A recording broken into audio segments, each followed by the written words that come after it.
Well, Howie Roseman's latest trade raised quite a few eyebrows, because the most recent move for wide receiver John Metchie brought up all kinds of questions, speculation, and flat-out craziness. But in this video, I'll try to make sense of why Philly added another pass catcher, provide an update on all the latest roster battles, and get you caught up on everything you may have missed from the last preseason game. And yeah, that and everything else around the Eagles. But first, let's run it.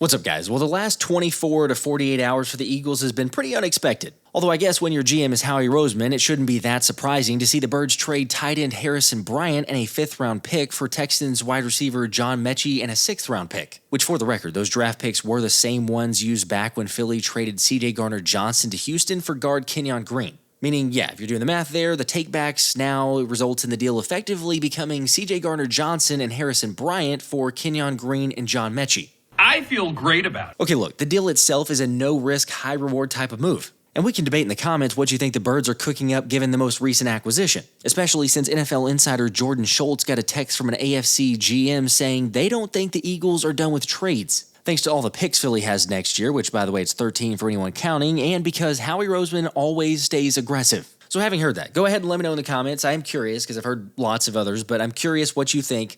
What is the reason for this move? What's the big move that's coming? Or why did Howie Roseman end up getting John Metchie? I mean, say what you will about the former 2nd-round pick, but that's a move that Anthony DeBona and I discussed over a year and a half ago for someone on Howie's radar. After all, Metchie has a great relationship with Devontae Smith, comes from the SEC, and despite only registering 412 yards on 40 catches and 1 touchdown in 2 seasons, there's no denying that the 24-year-old is one of the better route runners in the NFL. Plus, like Anthony brought up, the move certainly makes things interesting for a player like 2nd-year wide receiver Ainias Smith. You know, considering that in 540 career passing play snaps in the NFL, Metchie has played in the slot the majority of the time, where Ainias Smith has also lined up in that spot 87% of the time. Just saying, putting 2 and 2 together, the 2nd-year wideout really has his work cut out for himself to make the roster. And honestly, as does Darius Cooper and Terrace Marshall Jr., but I'll get to them in a second. Also, for the theories or speculation on what the Eagles are doing, let's please not stoop to the level of madness that somehow this is part of some grander scheme to land Trey Hendrickson or just some other ridiculous trade. For the record, yes, the Bengals are reportedly listening to trade offers, but in no world does Cincinnati need Jahan Dotson. Nor would Philly entertain the thought of paying a guy on the wrong side of 30 top money at that position.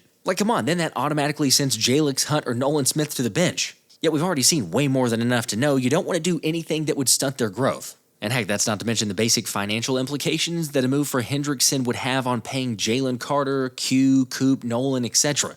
Again, this is your prototypical Howie Roseman free swing in August on a player that he's been really high on for a long time. And as history shows, some of them work and some of them don't. For instance, since 2021, the Birds have traded for 7 players on their rookie contracts during the month of August. So check it. 2021, you had Gardner Minshew. 2022 was Ugo Amadi as well as CJ Johnson. 2023, Albert Okwuegbunam. 2024, Jahan Dotson. And 2025, this year, Jakorian Bennett. And now John Metchie. So look, maybe this deal pays huge dividends, and maybe it doesn't, but the fact that you have Harrison Bryant, your tight end there that you traded away, he was probably not going to make the roster. John Metchie was probably not going to make the roster in Houston. It's a trade for trade, a swap there, a pick swap.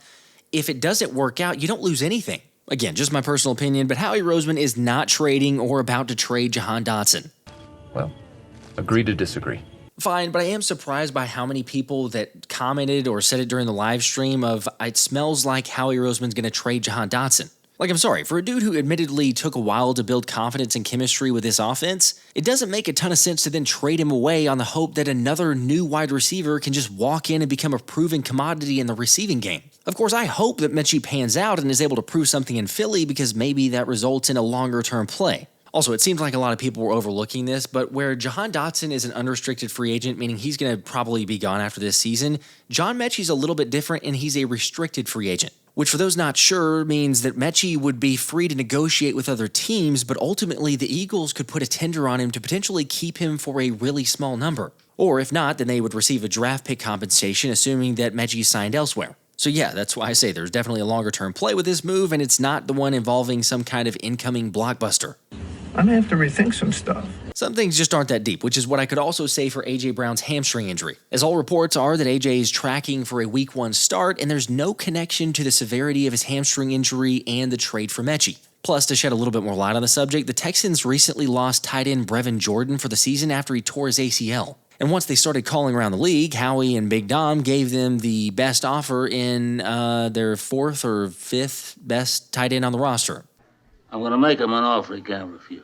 Look, the positive is that if nothing else, the Eagles beat the 49ers in the John Metchie sweepstakes, with Jordan Schultz saying the Niners also offered a trade to Houston, but Phillies ended up being too good to pass up. That's a win, win, win, win. Speaking of winning, I've got 2 Eagles tickets to any game of your choice, and I'm sure you can guess what I'm about to say next, but just make sure to like this video, comment, and make sure you're subscribed to the channel. Because then I'm going to select one lucky subscriber via the randomized spinner to win 2 tickets to whatever regular season game of your choice on the next Tuesday night live stream, which will be August 26th.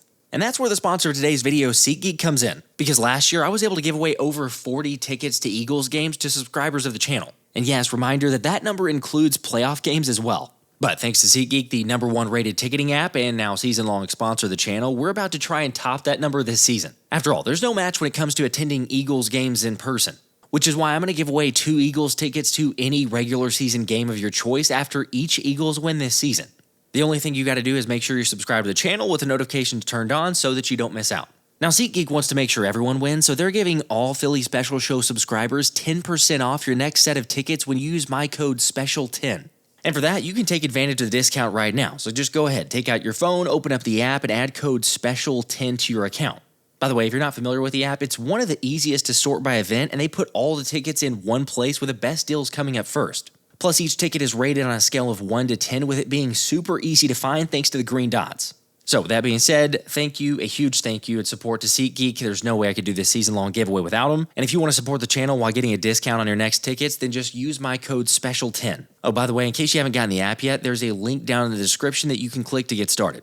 Now, I say all that, but if you were at the game on Saturday, then I wouldn't blame you if you wanted your money back. Especially since there wasn't too much you could take away from the game on offense, aside from the O-line and the quarterbacks not being that great, and mainly Dorian Thompson-Robinson. However, when you take into account that scouts from Baltimore, Green Bay, Dallas, and Kansas City were noticed in the building pregame, that might have changed Philly's strategy. Because the next thing you know, we were getting an update that Tanner McKee would not be starting, and it'd be a combo of Dorian Thompson-Robinson and Kyle McCord.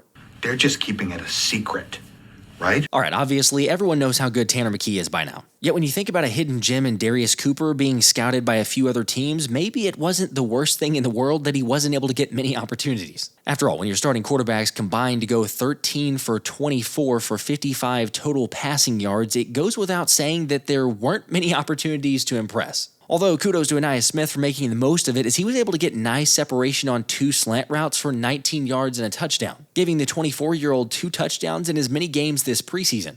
Again, an uphill battle to climb given the Metchie edition, but at the same time, he was one of the highest graded offensive players on Saturday. Oh, by the way, I do think it was especially noteworthy that Johnny Wilson hardly played at all despite suiting up. So after the first game against the Bengals, then him dominating Cleveland in joint practice, he's a lock to make the roster. FYI, when it comes to Saturday, though, the top 5 graded guys on the offense for Philly were Ainias, like I mentioned, along with guards Darian Kennard and Trevor Keegan, tight end Kylan Granson, and quarterback Kyle McCord. Well, that can't be right. I know what you're thinking. How on earth could it be Kyle McCord as a top 5 when he had a 50% completion percentage, 2.9 yards per attempt, and 1 touchdown? But honestly, that just goes to show how poor the offense played. In particular, swing tackles Matt Pryor and Kendall Lamb, as they constantly allowed pressure and 6 quarterback hits to go with 1 sack. Meanwhile, the Eagles' ground game toted the rock 19 times for a grand total of 33 yards. Like, sure, give Cleveland a little credit, but 2 yards per play isn't going to cut it for anyone. Also, much like the note for Johnny Wilson, but seeing that Will Shipley did not play and A.J. Dillon did, granted it was a very small amount, but he still played, makes me even more confident in the stance that I've taken all along, Will Shipley being the clear-cut RB2. And then when it comes to the QB3 battle, Dorian Thompson-Robinson didn't do anything to help his case, going 5 for 8 for 17 yards with 1 interception and being sacked once. Not gonna lie, DTR just seemed to compound issues that the O-line was having. Like, they definitely weren't doing him any favors, but you can really see the difference of a quarterback who can make quick, decisive decisions when watching the game film. Again, not that McCord was much better, but I still think the rookie is the one who ultimately ends up making the roster and DTR gets cut. Anyway, quick recap there, but you guys let me know if I missed anything, other call-outs offensively. Now, as for the defense, there were several more reasons for optimism than the offense had Saturday. For one, the linebacker room is absolutely loaded with talent. And we know Jahan Campbell's a beast, but seeing him pick up a sack on the second play of the game was all kinds of hype. Plus, the fact that he essentially moves all over the defense in different alignments just makes him that much more impossible to game plan for. Just taking steps, right? Just learning and growing and just improving and really, being better than you was yesterday. I think that's the biggest goal. And, always just being where your feet are. Don't worry about next week. Don't worry about last week. Don't worry about today. Worry about what's going on right now and, how to just execute it at 110%. I'm telling you, it says a lot to get that type of trust from Fangio and move all around the field, and the same thing for rookie Drew Mukuba. I mean, come on, the safety came away with 2 takeaways in the game while clearly showing his ability as a ball hawk. And like Anthony pointed out, Mukuba continued to creep up to the line of scrimmage, looking eerily similar to what CJ Gardner-Johnson would do at times last season. Although personally, the biggest element wasn't seeing the reaction time and instincts take over for the pick six, but it was more so the fact that just 3 plays before the highlight reel, Mukuba allowed an 18-yard pass along the right sideline, which I think speaks to his mental toughness to forget about the play and move on to the next one to make up for it. We want that for all of our guys, to be able to play the next play, to be able to go out there after an interception and play again, or after a big play, right? That's part of mental toughness of, being able to be in the moment and fix the mistakes later, right? And we always talk about that, having the same attitude, effort, and energy regardless of the circumstances. That's a feeling that I want to have all the time. So there's going to be many more for sure. To come, but that was a great feeling, to be honest, with the crowd behind me, me making a play, obviously the feeling of helping the team get the lead, everything itself. And that felt good, though. Look, I know there's still competition at safety, and we're far from being done there, but without question, Mukuba certainly helped his chances based on the play on Saturday. And not that rookie linebacker Smael Mondon is in the same category for winning a starting job, but much like Mukuba, seeing him shake off a few miscues early to impact the running game and absolutely blow up a screen pass was pretty legit, as the newest Philly dog is certainly noticing some progress. The biggest thing I'll say, block destruction in general. Just because when you get to the NFL, the linemen are a lot better than in college. So just being able to get off blocks, not getting pad on pad, trying to get that separation. So that's one thing I've been really trying to work on. You seem to get off the block pretty well on a running play right before the screen. You dragged down and you made a tackle there. It looked like you were engaged and you got off that. Just those back-to-back plays. Can you kind of talk through the execution on those two? One of them was kind of just like a stretch or like an outside zone. So I came up, and then I think it was the tight end that had came up, and then just kind of worked the move on him, and then got off, and then made a tackle. But that was just kind of some R-Dub. I call him R-Dub, Coach Ronell.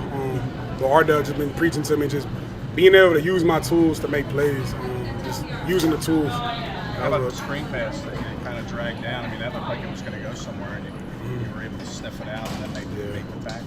That was more so just playing ball, really. It wasn't too much thought into it, just playing ball, go make a play. By the way, I got to give Jeremiah Trotter Jr. some props too, as he ended the game with 7 tackles and really showed his growth from year 1 to year 2. I've said it multiple times throughout camp, and I still think that Jihad's going to end up getting the job, but man, Trotter is making it as hard as possible for that to be the case. Just like newcomer Jakorian Bennett is for the cornerback 2 spot. Because despite Adoree Jackson and Kelee Ringo getting the start Saturday, it was Bennett who had the best performance. And honestly, after watching the film, I don't think there's a question that he has the best change of direction and coverage ability compared to the other guys mentioned. Plus, you can tell he's never afraid to get physical with the guy he's guarding. Which, okay, the counter-argument to that is that maybe it results in a little bit more penalties. Yet I don't think it's so egregious to the point to where it's a major weakness. Also, one more thing for you fact-checkers out there, Bennett only allowed 1 catch on 3 targets for 6 yards while also registering a pass breakup. Meanwhile, Adoree Jackson gave up both targets his way for 16 yards. Eli Ricks gave up his only opportunity for 26 yards, which, truth be told, his performance was probably even worse than that. And Kelee Ringo gave up 1 catch for 19 yards. And like Ringo,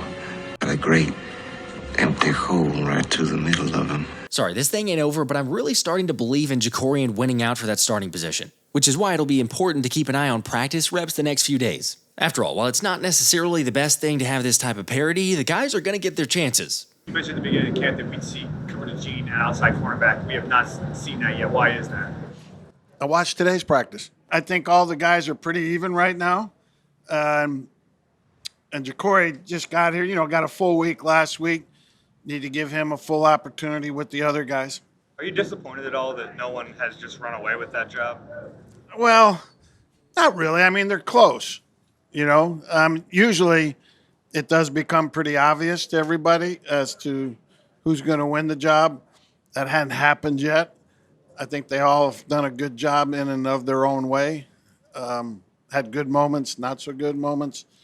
So we haven't reached that conclusion yet. Look, I think most of us already felt this way, but to have Fangio admit that by now, typically you'd have someone or at least hope for someone to stand out isn't necessarily the most optimistic viewpoint for cornerback. However, I would point to it being a silver lining when it comes to Bennett's chances to still win out for the job, especially with the 24-year-old and Fangio admitting he's still mastering the playbook. Also, I won't lie and say it's not fun to see just how many positions Cooper DeJean can play, but ultimately, I don't envision him being the long-term answer at outside corner. Of course, for the record, he did get reps there during practice Monday with the defense in base and moving Drew Mukuba to safety. Now, for the record, the vast majority of plays are still Quinyon Mitchell and Adoree Jackson at corner with the first team and then Coop playing in the nickel. Remember, Fangio doesn't prefer to play base most of the time, so it's just a ploy to get Cooper out there on the field. Honestly, it's going to be most of the time in nickel. Now, speaking of getting on the field, linebacker Baun was fully cleared from his back injury for the first time in multiple weeks, as the All-Pro got reps with both Jahan Campbell and Jeremiah Trotter Jr. And unsurprisingly, Trot made some plays during Monday's practice. Yet, like Zach Berman said, this was a day a lot of people have been waiting for, to see Baun and Jahan Campbell together in team drills. Since it's ridiculously evident how big of an added dimension both of those guys give Fangio when they're both on the field. Granted, the same could be said of A.J. Brown with the offense as A.O. sat out of another practice due to his hamstring injury. But like I referenced earlier in the video, there's no concern. Beat writers, reporters, everything else that I've seen, there's no concerns about A.J. They're just being extra cautious. No setbacks with a hamstring. He's going to be fine for week 1. Heck, you had A.J. still participating by throwing balls to wideout, so I'm 100% confident he's going to be fine. And by the way, for the latest updated injury report, we also had Tariq Castro-Fields dealing with a hamstring, Lewis Cine out with a groin, Landon Dickerson, obviously the knee, and Brandon Johnson dealing with a groin. Meanwhile, it was a little surprising to see guard Kenyon Green out there, albeit limited, but we had been told he wouldn't be close to playing in the preseason, so certainly a good sign for him to be able to practice. Also, Lane Johnson got another day of rest, and A.J. Woods was limited due to an illness. Here's the good news, though. Despite not having wide receiver 1, the offense played really well, as Jalen Hurts was especially good in situational drills. Like ESP noted, he hit Kylan Granson on a 4th down for touchdown on 1 rep, and then also converted multiple 3rd downs to Dallas Goedert and Jahan Dotson. The best part might have been that all of this was coming in the pouring rain, yet it didn't even phase QB1's accuracy, as he hit Devontae Smith in the front corner of the end zone on a 2-point attempt with Cooper DeJean in coverage. And oh yeah, with the pressure on to make the roster, wide receiver Darius Cooper made a great grab from Hurts in the first-team offense, and then beat Kelee Ringo on back-to-back catches on throws from Tanner McKee, which, judging by the media reports, Ringo wasn't even that close, with Cooper creating quite a bit of separation. It's kind of a catch-22, because I'd love to see Kelee Ringo stepping up and winning the job. Still not totally giving up on him, but yes, it's a little bit concerning, and it's going even further that way. But also on the flip side, it's very exciting because we want Darius Cooper to play well and continue making plays. I'm curious where you're at, though. Who ends up starting based on the most recent developments? Personally, it still seems like Adoree Jackson is getting a little bit of the nod based on reps, but I'm not counting out Jakorian Bennett for the job. And then when it comes to safety, Mukuba is getting more of the reps with the first team. So assuming he doesn't have any setbacks, he might be poised to run away with the job. Like I said, you guys let me know what you think, though. Also, as for the schedule, the Eagles practice Tuesday and Wednesday before an off day Thursday, and then the final preseason game against the Jets on Friday. As always, we'll keep you posted. Any new updates, developments, signings, trades, whatever else, got you covered. Make sure to hit the subscribe button, turn the notifications on. Until next time, this has been the Philly Special.